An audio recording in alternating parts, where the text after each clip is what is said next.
Good morning. Good to see y'all. There are many of you I can't see because you're online, but I'm glad you're here. I'm glad we're all here. I'm glad the whole universe is here.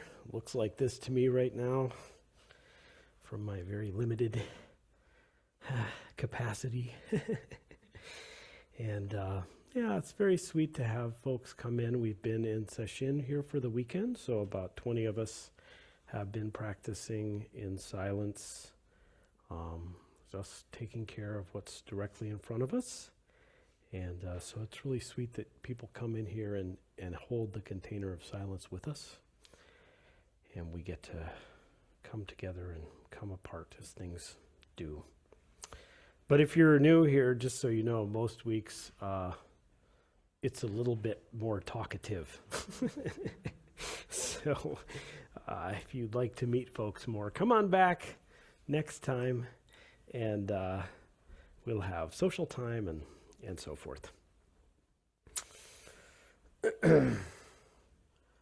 So during session, I feel like Dharma talks are a little strange, so I'm going to honor the tradition and see what happens, because we have been practicing to let the mind be very free. And so I will try and let the mind be very free as I'm giving this talk. And also, session is not about getting something. It's not about attaining something or acquiring something or controlling something or managing something. So I'm not going to try and give you something to get, hold, manage, or attain. I'm going to be like, hey, we're here together right now. Let's do something. And the shape it's going to take for a while is me saying words and you being aware. As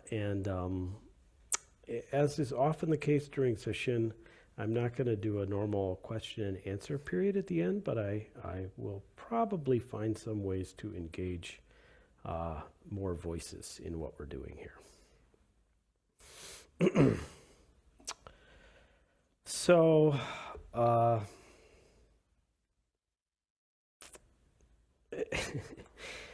been giving a couple talks that are based on poems from this book, which is called An Anthology of Poetry by Buddhist Nuns of Late Imperial China.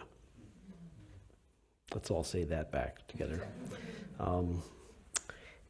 This is a relatively new collection of translations by Beata Grant, who did the Daughters of Emptiness book, which we have used for multiple study groups, classes, and practice periods. And she's written some other great books, including Zen Echoes.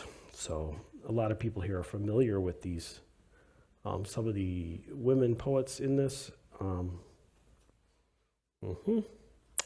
So today I'm going to talk about a poem by a nun named Jizong Xingche. And I sound very confident when I say that, but my pronunciation is terrible. So I apologize to all Chinese people for my lack of skillfulness. Anyway, Jizong Xingche, who's a 17th century nun. Just a very brief thing about her life. She was married and had children, and then her husband died, and then she was ordained, and then she became an abbot. That'd be kind of like a really short, big events in a person's life version. Married, had children, widowed, ordained, and became a prominent abbot. We don't really know exactly the timeline for all of this, but I know that she had already been ordained and spent a lot of time with her teacher by the time she was 38, because her teacher was the same age as she, and her first teacher died at the age of 38. And her first teacher died because he either starved to death or was poisoned because he was eating weeds, because there was no food, because there was a famine, because they were in a war.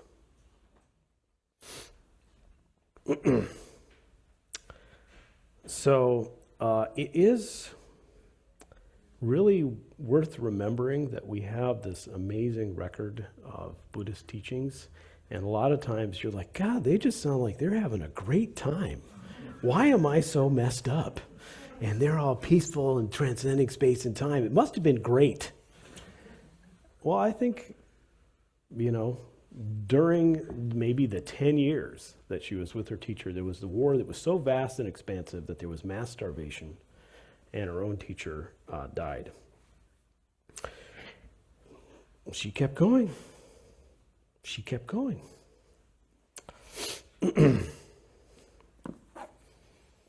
I'm going to read this poem. And as is generally the case, this Dharma talk is directed towards people who've maybe never heard a Dharma talk before or don't know what Dharma talk means, and people maybe who've been to 35 practice periods or been studying the Dharma for 40 years. So there may be things that just go flying over your head. And that's wonderful. There's planes flying overhead right now, so it's all good. Dharma instructions to the lay assembly, 4 verses, 4 Gathas. When the great universe burns in a blazing fire, its origin will never be destroyed. Who knew that to gaze at the blue mountains is to contemplate the Dharma body? How can you see the moon on the tip of your finger? What is the point of seeking your own head in a mirror? Don't say that the mind is none other than the Buddha and then go looking for the ox while riding on its back. As long as you identify with earth, water, fire, and wind, you won't avoid birth, aging, sickness, and death. The precious treasure can be manifested by one and all. What need to leave gold behind for your grandchildren? Let transient things go like dew and lightning. The tranquil mind will reduce them all to cold ashes. All you need to do is to take a break from always going. Who cares then if Mara or the Buddha comes? And Mara is essentially the devil. I think I'm just going to read this one more time. Dharma instructions for the lay assembly, 4 Gathas. When the great universe burns in a blazing fire, its origin will never be destroyed. Who knew that to gaze at the blue mountains is to contemplate the Dharma body? How can you see the moon on the tip of your finger? What is the point of seeking your own head in a mirror? Don't say that the mind is none other than the Buddha and then go looking for the ox while riding on its back. As long as you identify with earth, water, fire, and wind, you won't avoid birth, aging, sickness, and death. The precious treasure can be manifested by one and all.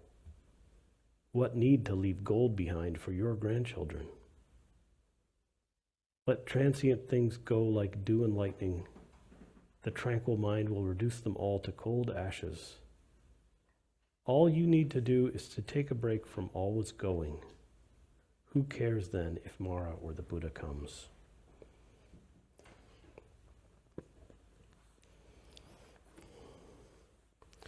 So you might be thinking, my city is in an utter crisis. Why are you reading this weird poem? Why do we have 20 people here just practicing such simple care for simple things, just sitting still, caring for the body, walking slowly, eating in a beautiful ceremonial manner, making the building beautiful. Well, the ancestors have been doing this all along. Jizong Xingche did it during the war that took her teacher's life. Many, many other teachers have done so. If we want the tradition and the ancestors to be alive, then we just get to embody the ancestors and the tradition. Also, I have to admit, I was pretty relieved when I came in on Friday night and was like, I don't have to look at any messages for 2 hours. And puts me in mind of a little quotation from James Baldwin, who said, "One who finds no way to rest cannot long survive the battle." One who finds no way to rest cannot long survive the battle. I can understand why he uses the language of battle. I am not willing to do battle. I have no enemies.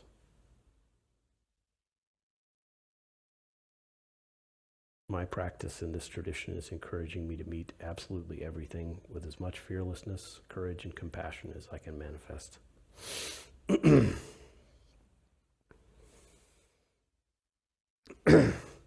So Jizong starts off saying, when the great universe burns in a blazing fire, its origin will never be destroyed. So basic element of Buddhist cosmology is that there are cycles wherein worlds come to be. There'll be a Buddha there, that'll be great. Then people will forget about what he's doing, things will be not as good, and then the world will be consumed by fire. And then there'll be another one. The fact that the world will be consumed by fire is also shared by, perspective shared by physicists these days. Hopefully it's going to happen, in a few years. Kind of not hoping it's next week. But I'm not sure at this point. But this is saying that even the most vast, epical, complete destruction you can imagine does not destroy the true source. The idea that nirvana, that everything that Buddha represents is the source of everything, is a distinctly Chinese Buddhist phenomenon. If you want to know more about that, come to the YN class in a couple weeks. But just to say what she is referring to is the idea that all the things that Buddha is, compassion, fearlessness, non-separation, utter intimacy with everything, wisdom, clarity, these are inherent qualities of every moment of existence without which existence cannot be. And we can learn to see it. But even if we don't see it, we can have some faith that it is here. And no type of destruction can destroy it.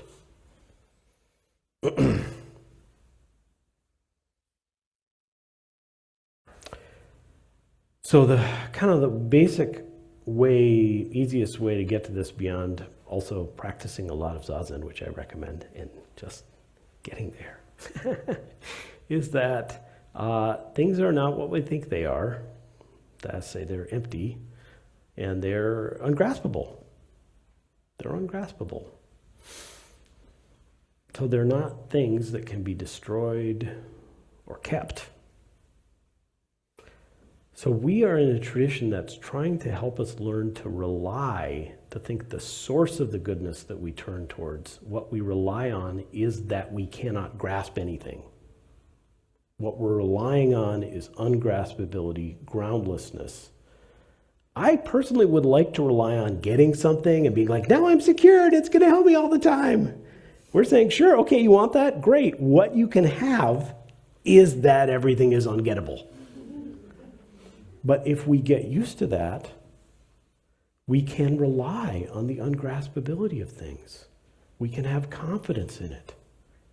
Zazen allows us to put down what the mind does to make the world into graspable objects and just have some trust in reality. No type of destruction can destroy this. Audre Lorde once wrote, "It is out of chaos that new worlds are born." It is out of chaos that new worlds are born. I remember this when I go to meetings to organize things. And you might think, well, if I come to sesshin, it's so organized. We do these very formal rituals, and there's very specific ways to do everything. True, but then that container is there so we can recognize the chaos, so we can let go. Just enough order to help us let go and see just how unmanipulatable the world is. the world does things we cannot possibly predict. All the time.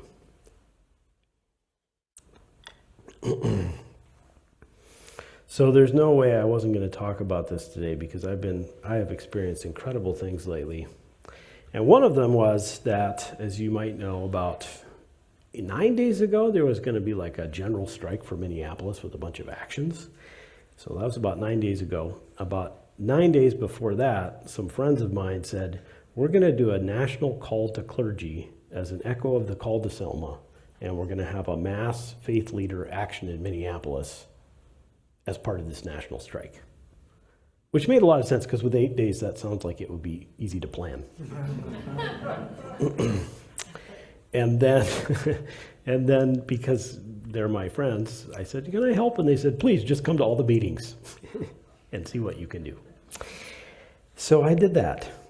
I can tell you it is out of chaos that new worlds are born.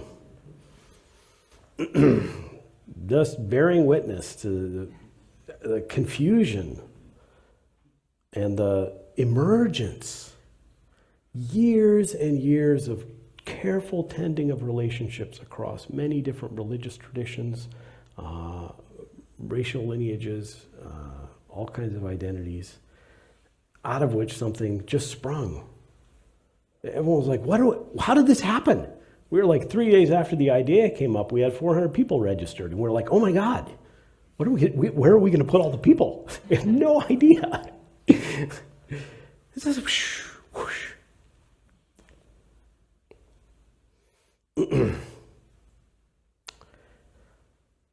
And yeah, it was not something that I could grasp or figure out or plan or control at all.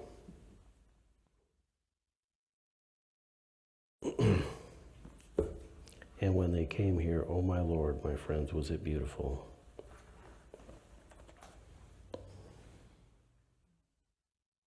$650. That was the tally. When the great universe burns in a blazing fire, its origin will never be destroyed. Who knew that to gaze at the blue mountains is to contemplate absolute reality?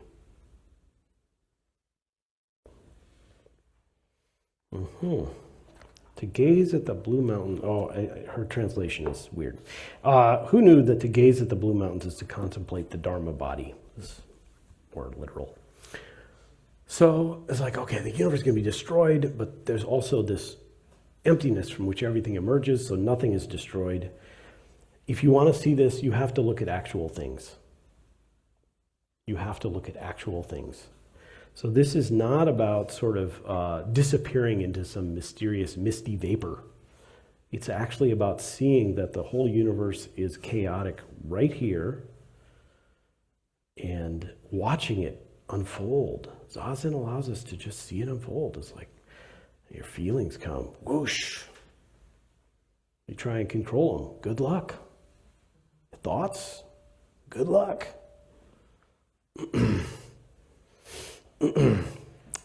But this is pointing to the fact that this is not about an escape from the actual immediate world of what we are seeing.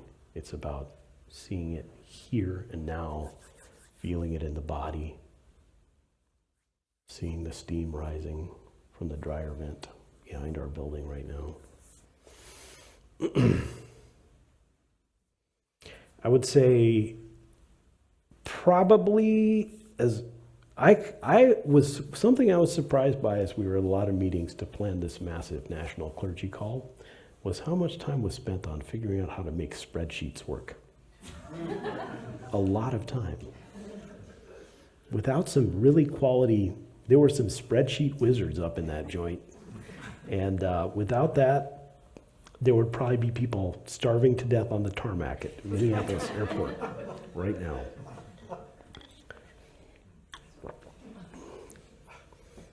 Actuality.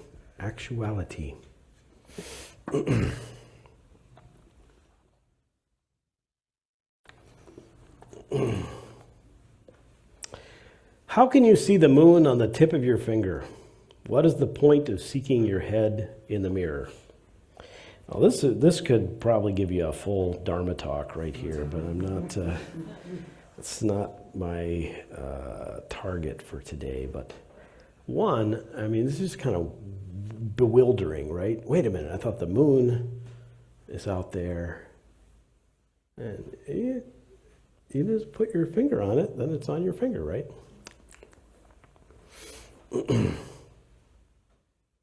I think I wrote a haiku like many years ago. Let's see. Leaving still mind Zendo in New York City, a huge moon is hanging from a fire escape. Leaving still mind Zendo in New York City, a huge moon is hanging from a fire escape.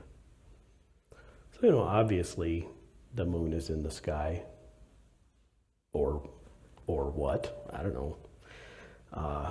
And apparently the story, why seek your head in a mirror is a story from a sutra that I'm not familiar with. But this guy sees his face in a mirror and is like, oh my God, my head fell off. This is how we are most of the time. That's how confused we are. Oh my God, head fell off. We're confusing the conditioned way we perceive things for reality.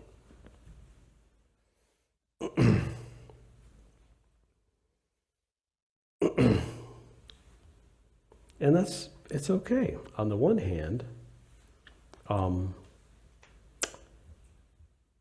just to be clear, to see reality in Buddhist terms means to be free from suffering and free from the causes of suffering. That's what it means. So it's a different definition of what it means. Most people here would probably think of like seeing reality as seeing an absolute objective reality, which is material or something. Anyway, yeah. But I just like these little verses, this section of this Gatha. How can you see the moon on the tip of your finger? What is the point of seeking your head in the mirror? It's playful. Perception is strange. We can see things from many angles. We can be confused and go, that's funny. I don't know. I hear a lot of people right now, they feel confused and they don't think it's funny at all. So that's real. It's like, oh, I don't know what to do. Yeah. So if there's difficult feelings, we want to meet them with our hearts.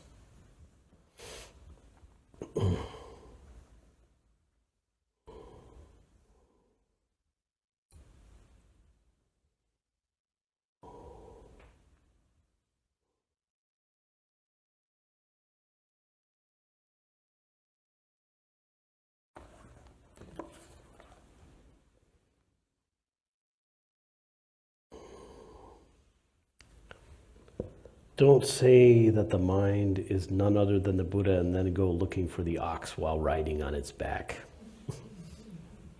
So, we did a big session a year ago where we focused on the ox herding pictures.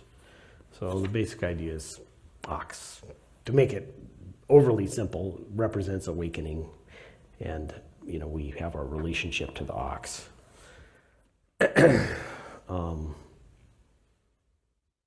But here, if we can settle into the idea that all the goodness of Buddhism is immanent here, that can help us to not be constantly looking for something else. And I could really understand why people are like, I'm really ready for something else right now.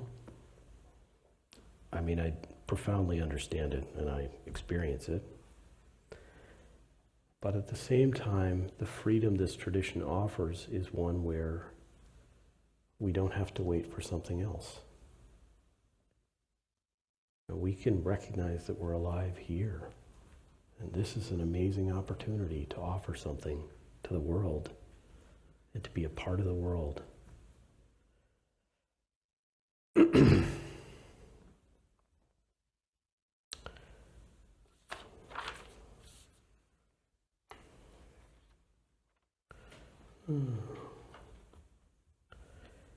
Yeah.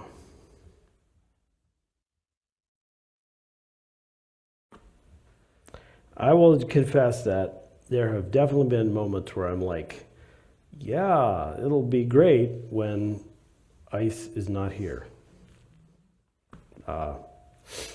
That definitely occurs to me. But my practice does encourage me to just be like, I don't want to wait. I don't want my life to be for later. And I don't have the opportunity to do something beneficial tomorrow. I can't do something beneficial in 5 minutes. I can do something beneficial now. So I try and turn away from escape and turn towards presence. See the blue mountains. See the conflagration, the burning of the world, and see the imminence of ungraspability, of compassion, us caring about people. I'm into that. Let's do that. Let's care about people.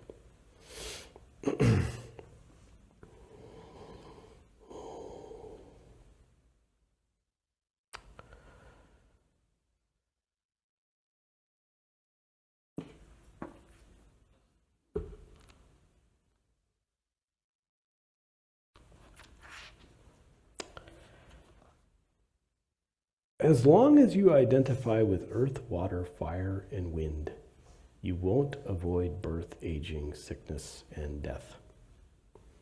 So he just uses she just uses the 4 basic elements that were kind of understood to be the constituents of material reality in Indian and Buddhist understanding of the world: earth, water, fire, and wind. And then birth, aging, sickness, and death. Those are the reasons to practice, because there's suffering there, and we see them and we care. We go, can we turn seeing suffering into energy for care and liberation? This is the basic invitation of the Four Noble Truths. Turn seeing suffering into energy for care. Clarity about what will help. But anyway, in this particular verse, as long as you identify with earth, water, fire, and wind, you won't avoid birth, aging, sickness, and death. So, this is just like, if you just think you're like a bunch of material that comes and goes, then you're going to come and go. That's how it works. If I'm just like, oh, this body, people say like, well, what happens after you die? And people will say, well, I'm a materialist, so I just believe nothing happens. I'm just dead. I think that's really weird, because like, it seems like a lot of things are happening that are not me. So after I die, I think everything is going to happen. Like, what's the big deal? But this little thing will change, but all things go on. So, Buddhism is definitely not a materialist philosophical position.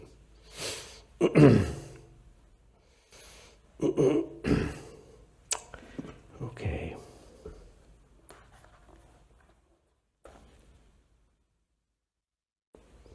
The precious treasure can be manifested by one and all. What need to leave gold behind for your grandchildren? I've read this poem quite a few times, and I spent some time preparing for this Dharma talk, and it was just while I was reading it to you that I was like, this is my favorite line in all of literature. Which, I'll have a new favorite line in 20 minutes, don't worry. I mean, our practice helps us develop the ability to love what's here. To love what's here. And it just shows up. The precious treasure can be manifested by one and all. What need to leave gold behind for your grandchildren? So,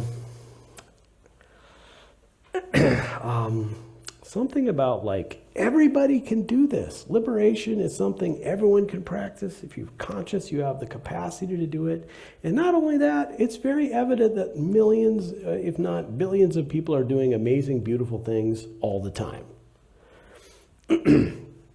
And this way of looking at things, I think, has a lot of utility. It may be possible that there are people here who are looking at the world through a lens of like, why are the awful people doing the awful thing? Why are the awful people doing the awful? It's very painful. It is important to recognize suffering and try and see the causes of suffering. But I think it's very valuable to also be aware of all the amazing, beautiful things people are doing. And because that's related to this, see the suffering and allow it to generate energy for care and activity for liberation. So, one and all, anyone can do this. Lots of people are doing it. I think this is very helpful because I think a lot of people I talk to lately are like, oh my God, I'm not doing enough, or am I doing the right thing, or what should I do, or I should do something else. And it's very painful. Do not be mistaken. I think people should be doing things to help our community right now. And I think it would be good to invest more energy than we're used to, maybe a lot. So don't get me wrong. But what about also just trusting all the amazing things that people are doing? No one here can do all the things. Jizong Xingche, in her later years, devoted her life to being an abbess. There are a lot of other things she could have done. I'm very grateful she did that. I'm also really grateful that there are people growing crops and people developing medicine. So there's something that happens where we get a little caught, I think, on like our role. And what if we can just say, I'm part of this thing, one and all, manifesting something. Where could my energy go? It just feels a little different.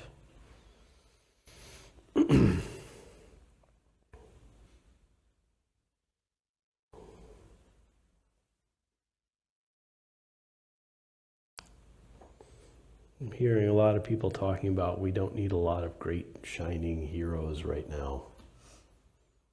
We just need to recognize it, be a part of a mass movement of compassion and kindness and courage and liberation.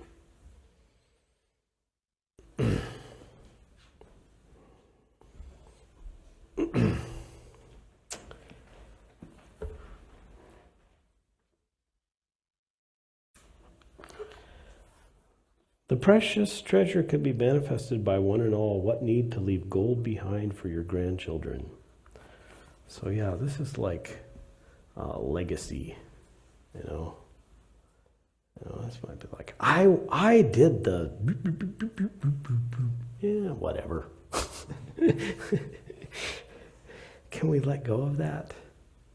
Can we let go of that? What about we did? What did we do? And you know, the idea of like a lineal transmission, this is kind of interesting in relationship to Soto Zen, but let's not get into that right now. That's leaving gold for your grandchildren. The basic idea of cause and effect in Buddhism, there are a language that suggests it's very lineal, so it goes through multiple lifetimes for a person, or it might just go down through a family. But the more expansive ones that I find more compelling, and I'm generally teaching, are that our impacts go into infinity. Our impacts go into infinity. We're not leaving gold for a grandchild. We're giving some gold to the world and seeing what happens. Back to chaos, from chaos and back to chaos. Just giving it into the world, trusting that our best effort has impact, but not trying to find down the road, where's the result of my impact here? I mean, it's worthwhile to do some measuring. Did what I do help? Check in with people. But being compassionate, peaceful, aware. You can't measure those impacts. You can't measure the impact of that. And it can't be limited to one particular line of genetic or familial or cultural transmission.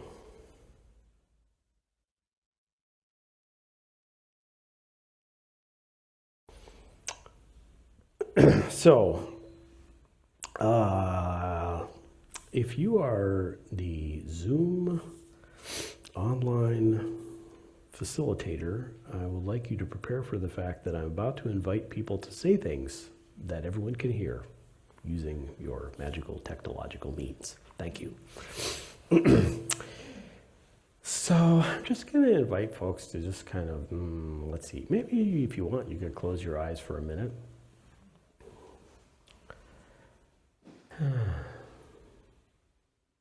And just maybe actively settle attention in the body. Just notice the sensations there.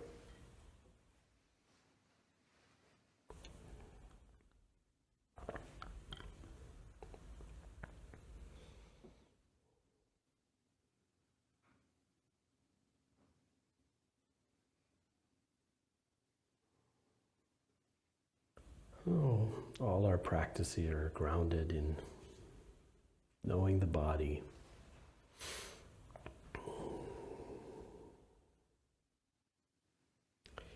And I'm just going to see if you can recall internally, just in your own mind, instances that you have seen or heard of recently of people doing things that were compassionate, seem to be based in a sense of understanding that we're all connected.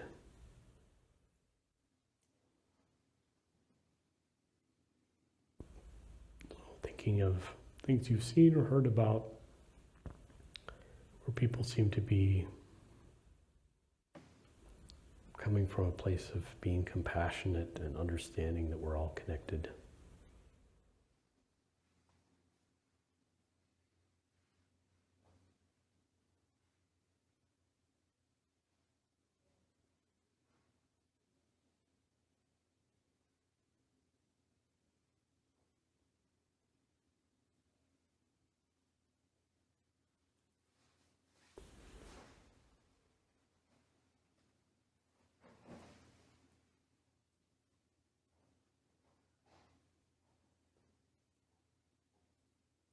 And now I'm going to invite folks to say things out loud, and the group's big enough, I think I'm going to have to ask people to raise your hands.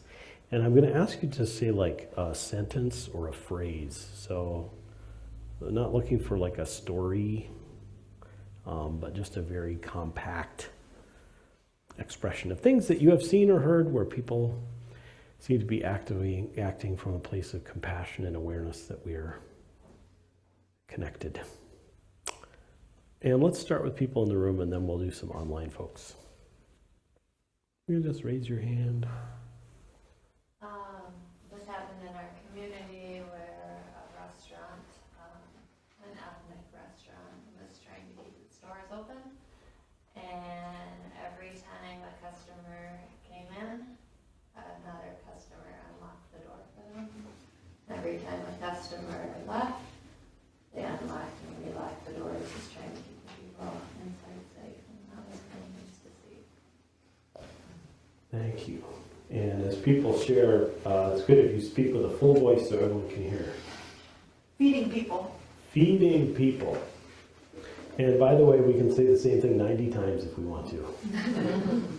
Mutual aid and helping people pay their rent who are afraid to leave their homes.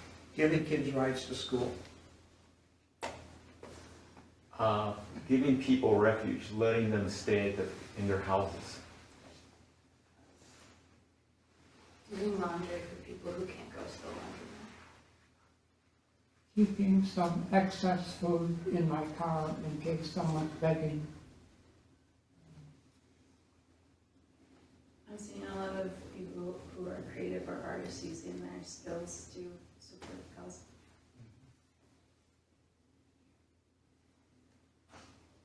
Showing up.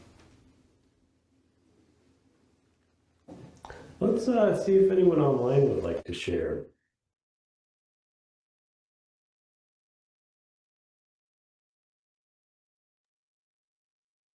Hi, can you hear me? Yes. I'm in a nursing home and had a review 2 days ago of my work with my sisters. And so I was very, very uncomfortable because I'd done something wrong when they put me up in the chair. And I had a nurse who defended me to my nurse's aide and told me she needed to put me back in bed, and my nurse's aide tried to accuse me and my sister.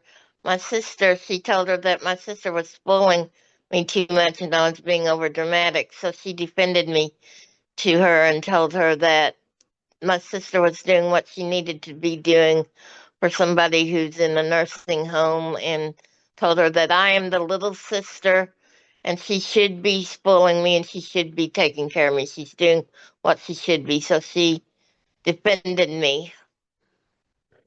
Thank you.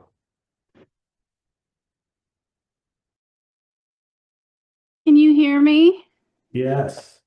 Okay, I just wanted to say I see a lot of wisdom arising out of chaos, exactly the example you gave during the sermon about the call to action. And also, I was just reading Shunryu Suzuki's book on becoming yourself, and he said, the great sages are you yourself. And I'm seeing examples of that all around. Thank you.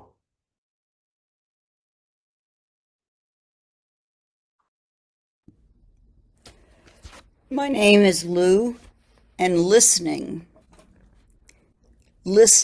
to people's stories.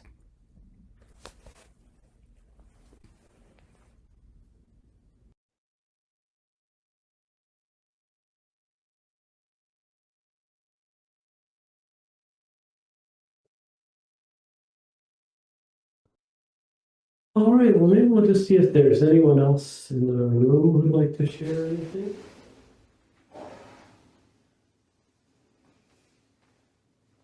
Yeah.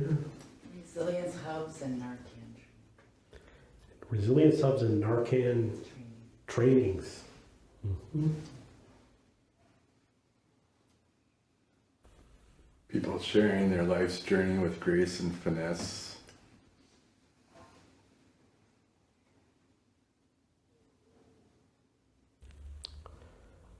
Well, thank you. Thank you.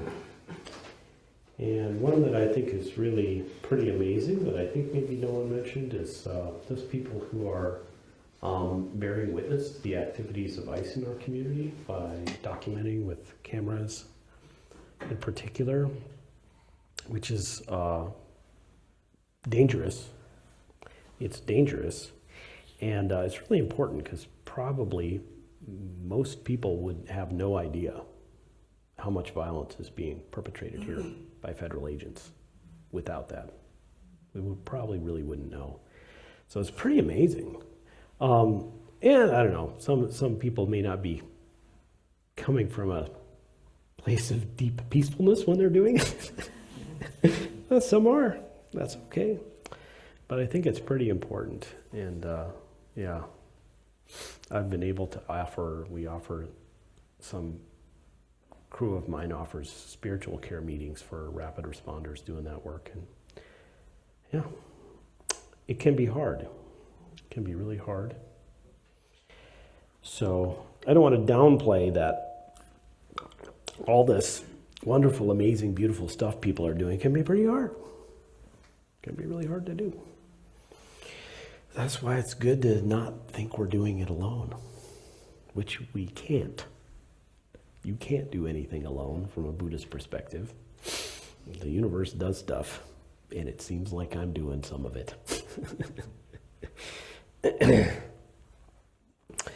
So let's see, we got a couple more verses here. Let transient things go like dew and lightning. The tranquil mind will reduce them all to cold ashes. Let transient things go like dew and lightning. The tranquil mind will reduce them all to cold ashes. There's something here about just by actually seeing that things come and go, watching it happen, our bodies and our emotional conditioning will start to add less suffering to that. So normally, things don't even have to be difficult at all. I can get really mad about, like, I don't know, very dumb things. I'm not thinking of a good example, but really dumb things. I dropped a knife on the floor. You know, what the heck? What the heck? With practice, we just see this has come up, it's gone. And by that bearing witness of coming and going,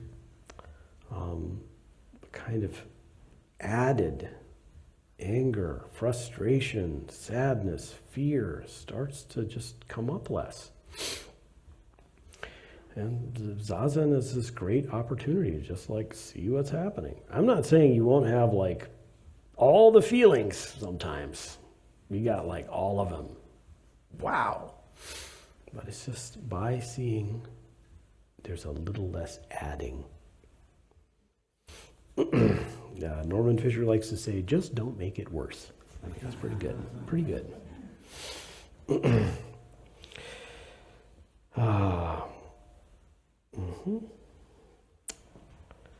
Yeah.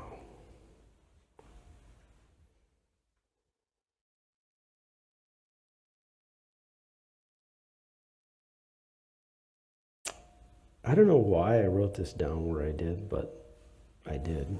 It says, "We are not afraid." So I love movement songs, and I took a busload of clergy to go do Ice Watch on Lake Street last week. And so I thought, let's sing this song before we go out there.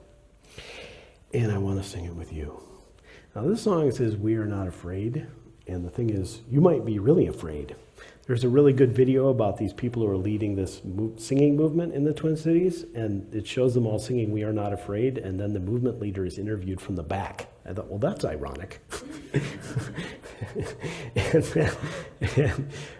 And then she says, "We're afraid. It's very scary." She said, "But we sing together that we're not afraid because that generates some energy." You might think, this guy is crazy. The world's going to be burned in fire, but it doesn't damage the source, which is that Buddhahood is imminent. That's crazy. Sometimes we talk our way to the liberation that we want to see. Or we can sing our way. So, and this song is, it mentions like how we are made. So this is the true source. The true source of who we are is emptiness, boundlessness, interdependence, all the most beautiful qualities of Buddhahood which emerge and are dependent on those things. And that's how we're made. So I'm going to invite you to sing with me, and I'm going to sing this verse call and response, and then we can sing it together.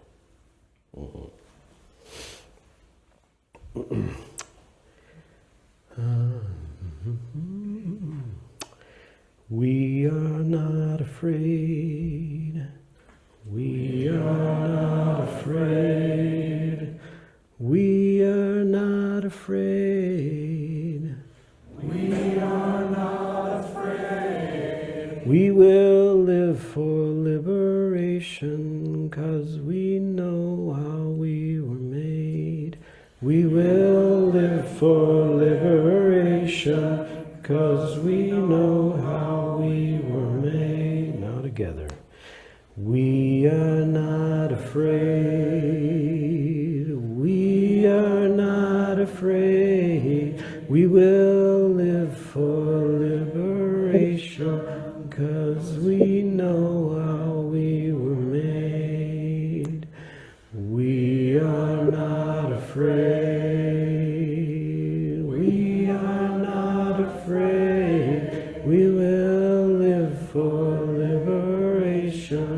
'cause we know how we were made. We are not afraid. We are not afraid. We will live for liberation, 'cause we know how we were made.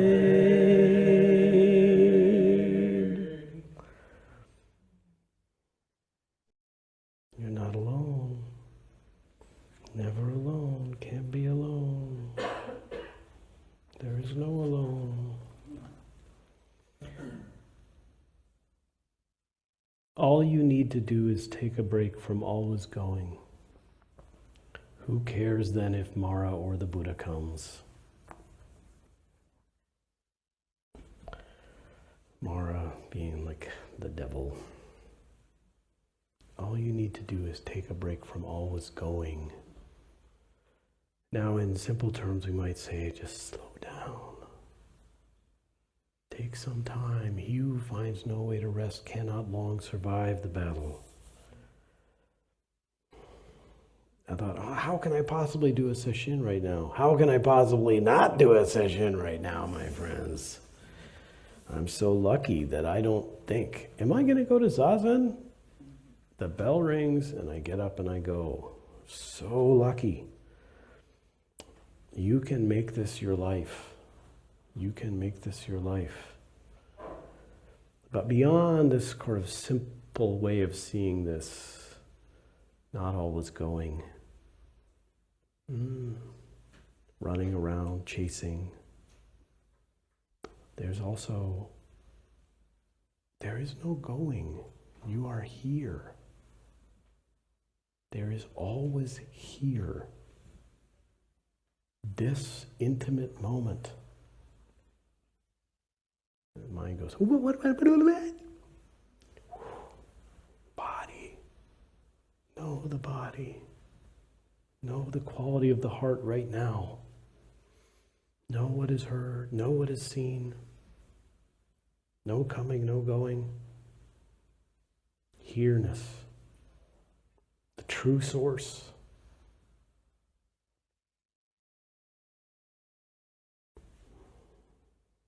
And if we practice this and know it,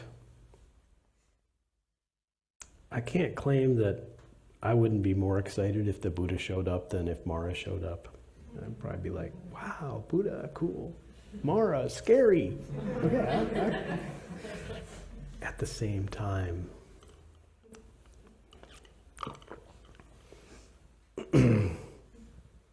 we can, with practice, learn to just be like, this is an opportunity for compassionate action. It doesn't matter. Nothing destroys that. It's always true.